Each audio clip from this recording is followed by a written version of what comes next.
On a peaceful winter afternoon, the warm glow of the fireplace flickered gently across the antique furnishings of our Palo Alto mansion. The soft scent of polished mahogany and plum blossoms drifted through the air. In the center of the room, my 15-year-old son, Eric, sat across from me, his brows furrowed in concentration as we played chess.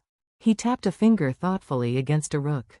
"Mom," he said, his voice calm but confident, "I'm just 3 moves away from checkmate." I smiled faintly. His tone reminded me so much of his grandfather, precise, measured, and quietly proud. The flames danced in his eyes, and for a moment, I was transported years back to my Stanford days. Robert, brilliant, magnetic, and endlessly ambitious, had been the rising star of the computer science department. I was the business school's top graduate, armed with sharp instincts and a father whose reputation in finance could open any door. When Robert proposed, it felt like destiny itself was smiling upon us. "Your choices will lead you to happiness," my father had told me when I chose to marry Robert and dedicate myself to supporting his dream. And he was right, for a time.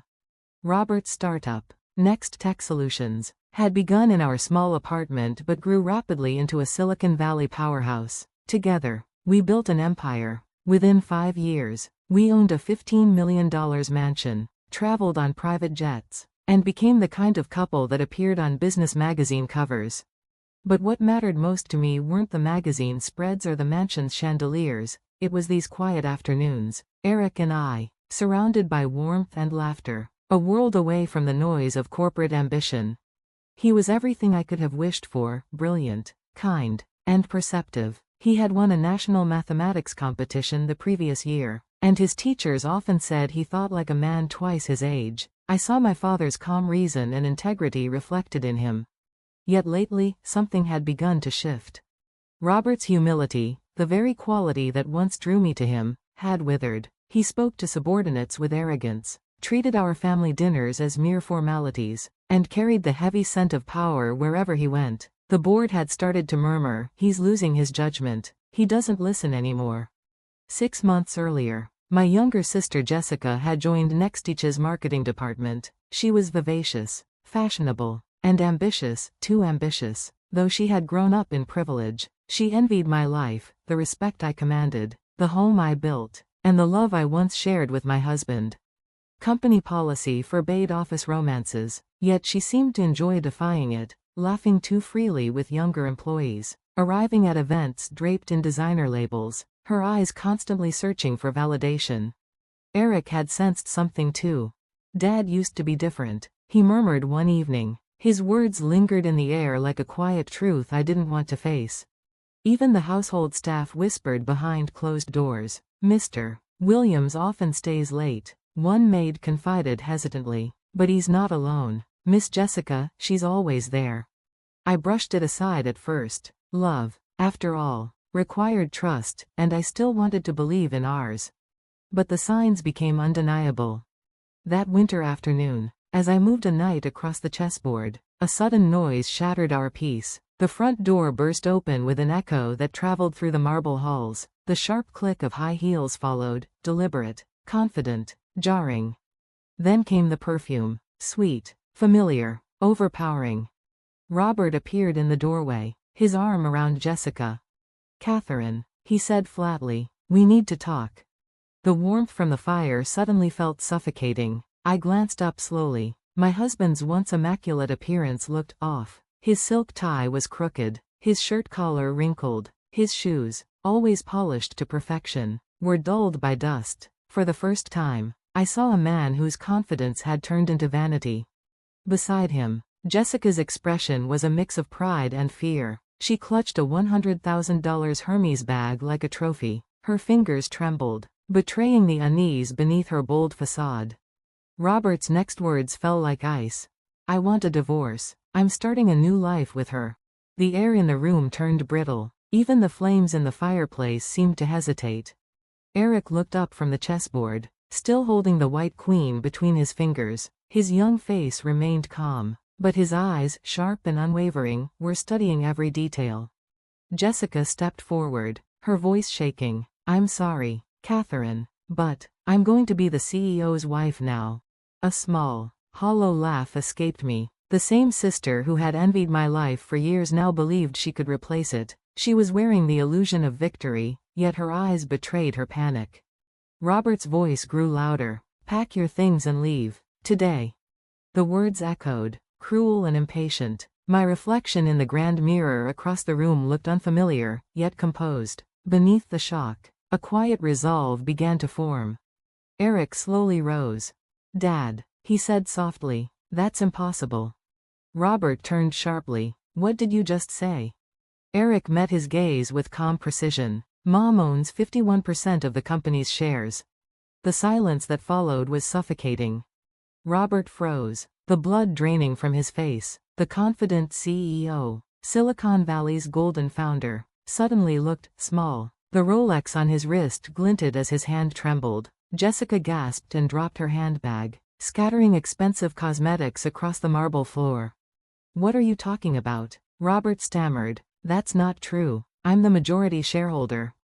I stood, finally meeting his eyes. 4 years ago, while you were consumed with the IPO, Father began quietly acquiring shares through First National Trust, and before he passed away, he transferred them all to me.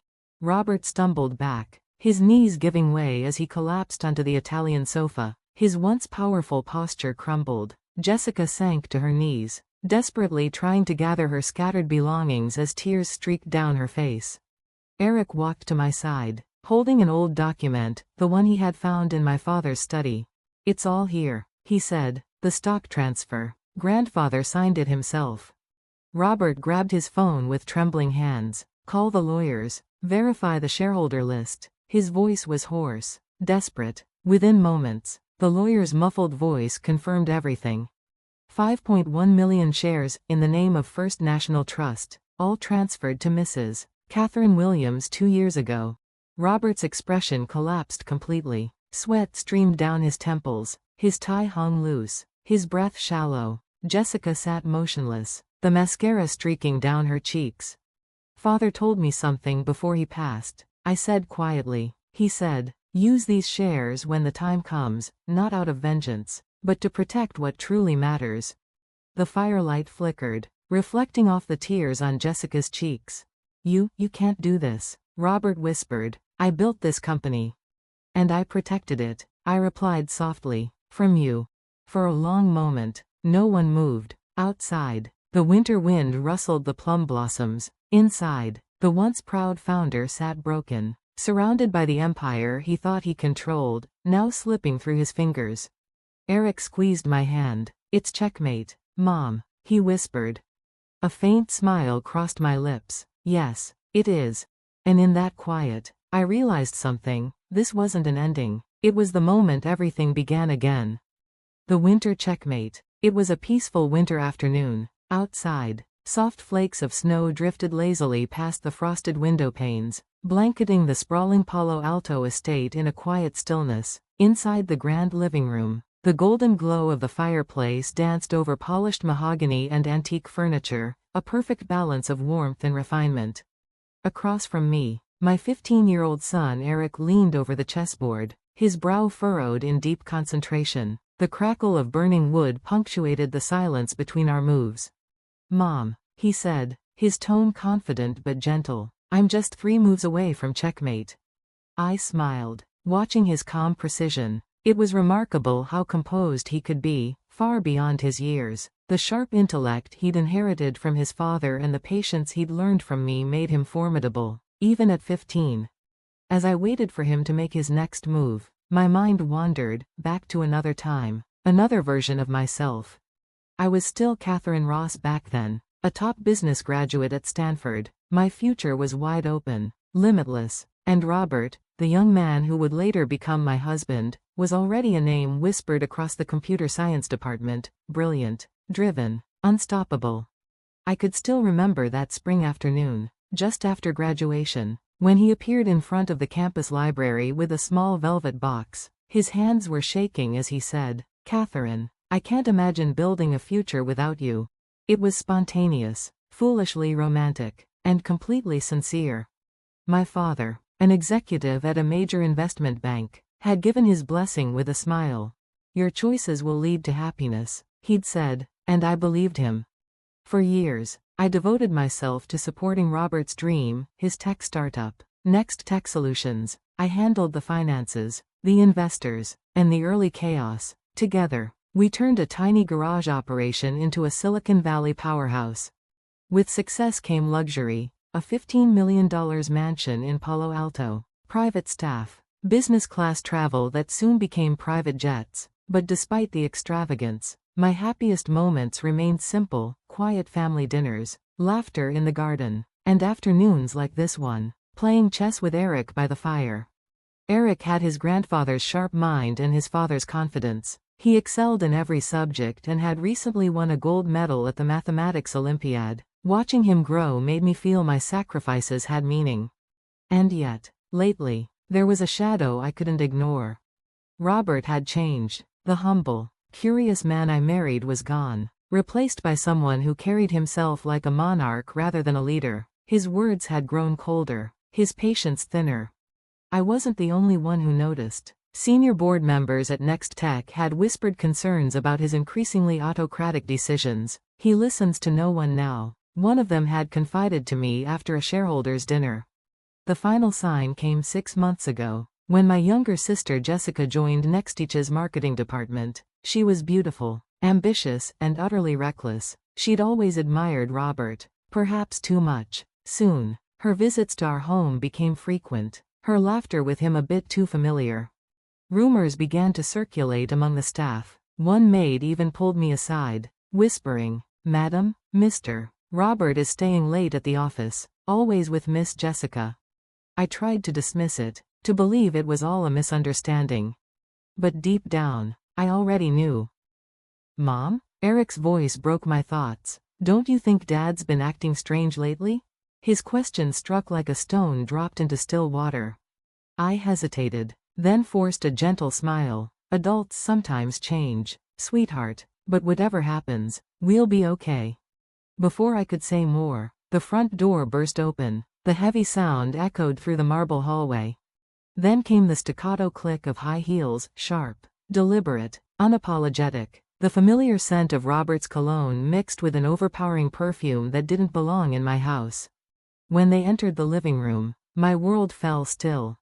Robert stood beside Jessica, my sister, their hands intertwined. His suit, custom-tailored in Milan, was slightly rumpled, as though he had dressed in haste. Jessica clung to his arm, a smug smile painted beneath layers of expensive makeup.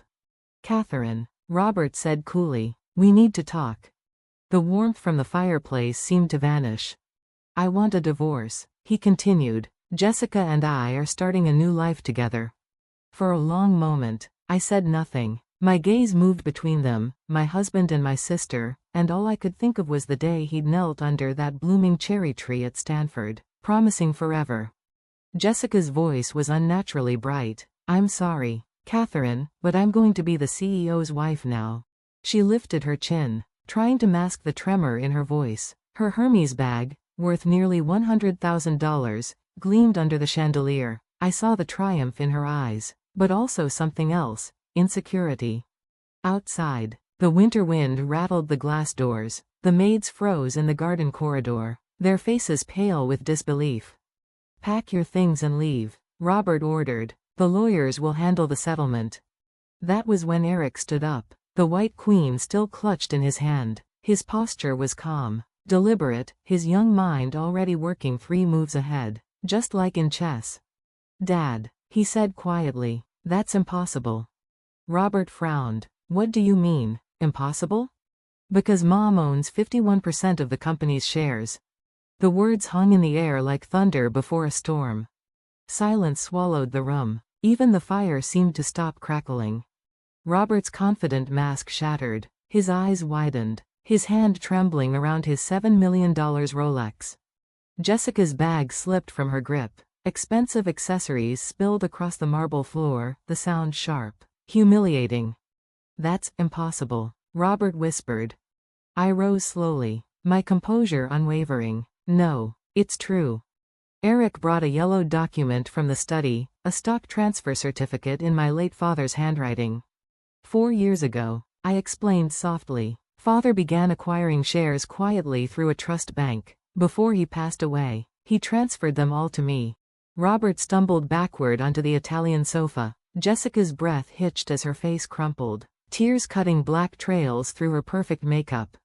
You see, Robert, I continued, while you were busy chasing success, my father saw what was coming. He believed in me, and he made sure Eric and I would always be protected. Robert frantically dialed his lawyer, his fingers slipping. Check the shareholder registry, he barked. A pause, then a voice on the other end, muffled but clear. The 5.1 million shares under First National Trust belong to Catherine Ross's account. His phone slipped from his hand. Jessica sank to the floor, sobbing. Please, Catherine, I didn't mean. Jessica, I said evenly, you were always envious, but this will be your greatest lesson.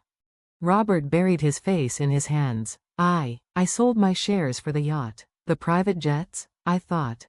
You thought success was invincible, I said, but arrogance blinds even the smartest men. The flames flickered higher, casting long shadows across the room. Outside, the winter sun broke through the clouds, illuminating the plum blossoms in the garden, white and pure against the snow. Eric reached for my hand. His warmth steadied me. Mom, he said softly, checkmate.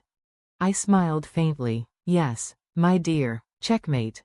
Robert looked up at us, at the wife he'd betrayed and the son who'd inherited both intellect and honor. And in that frozen moment, he finally understood what he had lost, not just his company, but the family that had built it beside him.